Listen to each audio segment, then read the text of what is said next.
Welcome back to Story Mode. My grandmother, or as I like to call her, Nan, did so much for me and the other grandkids, but I didn't realise how much she did until looking back on it.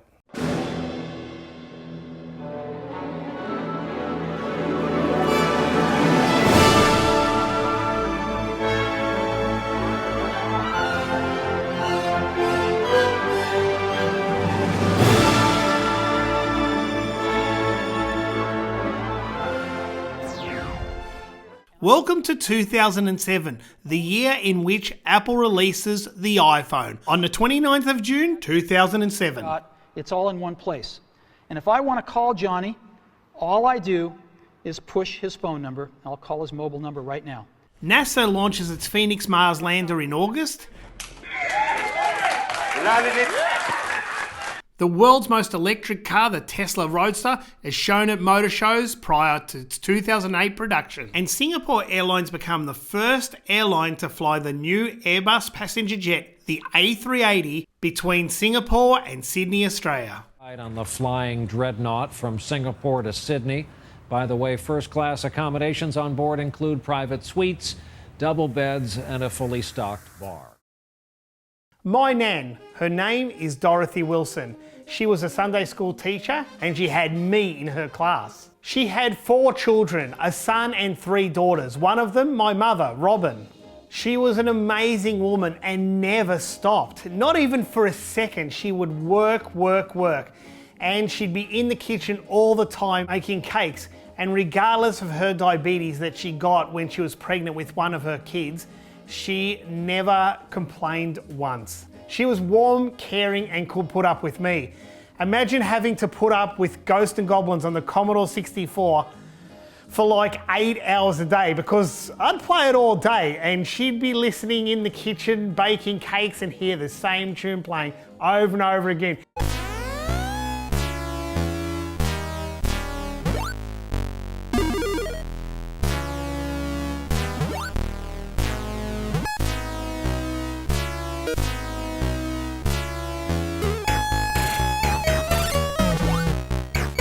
I spent the weekends at my grandparents' and was happy I did. It just helped me to get to know them better. And it's also where my Commodore 64 lived, well, in the early part of the 80s.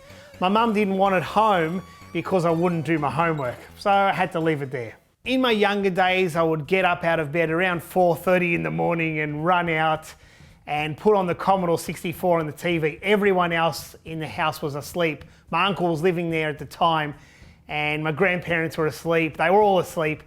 And I turned on the Commodore 64 and my grandmother went to go to the toilet. It would have been about 4:45. She said, "What are you doing up so early in the morning? Get back to bed and just sleep."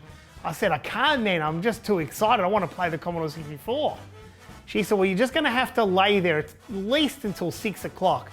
But I just couldn't.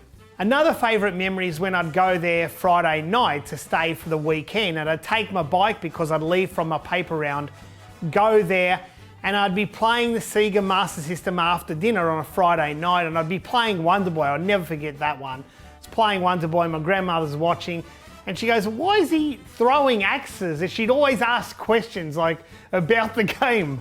And then she said something really funny. "Why is he eating so much fruit? Hasn't he had enough? He's eating all this fruit," which is kind of funny looking at it from an older person perspective. And I have to tell her it's just my energy and it's only a game. After I was finished with the Master System, I would then turn on the TV. I can't remember what channel it was. It might have been Channel 9. And I'd watch the Golden Girls with my grandmother. Well, we loved it.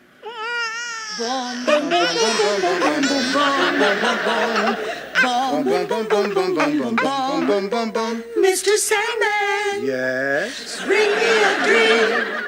You aren't surprised? Of course not.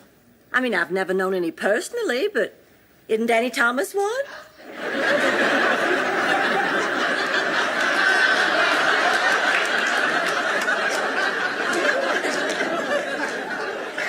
Not Lebanese, Blanche.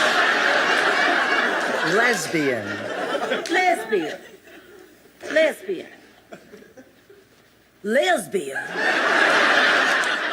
And I got into the Golden Girls. I actually become a big fan. I've got the whole box set today and I watch it because it reminds me of my grandmother. It's something that we shared together. Then I got my Commodore Amiga and I remember typing away when I first got it at the speech program and getting the computer to talk. And I'd say things like, "Hello, Nan," and hit enter. And when the computer talked, my Nan went in hysterics. She was almost choking from laughter. That was absolutely incredible. She was the first person who watched Empire Strikes Back with me, which was another phenomenal moment. My mother took me to see Star Wars and my grandmother actually took me to see Empire Strikes Back. And as you know, it's a very big film. You know, there's a lot of plots in the film that change the course of films to follow. Another big memory, she helped me get my driver's license and she would make lunch for my friends that came over to play games with me on the weekend to my grandparents' house, and one of them was Julian Assange. Yep, my Nan was always there for me and I owe her so much. I wouldn't be the person who I am today, just like my grandfather and just like my mother. I'm sure there's a lot of people that have contributed to my personality and I owe her so much. Yes, my life would have been boring without my Nan. She did so much for me and it's only now I look back and realise how much she did. Did you know my Nan used to drive a V8 Fairlane? Yep, that was actually my Nan's car. Well, it was my grandfather's, but he went and bought a Mitsubishi Magna and gave the Fairlane to her. And to be honest, I think she got the better deal. What's crazy is I can remember every single present my Nan bought for me for Christmas or birthday. E.T. on Atari, C+VG, Zap 64 magazines. And she bought me Outrun on the Commodore 64 and Shinobi on the Master System. And one of my memorable ones, Street Ride on the Commodore Amiga 500. Yep, my Nan knew me all too well. Some of the presents she got me, it's like she was reading my mind. She was the best and I'll never forget her.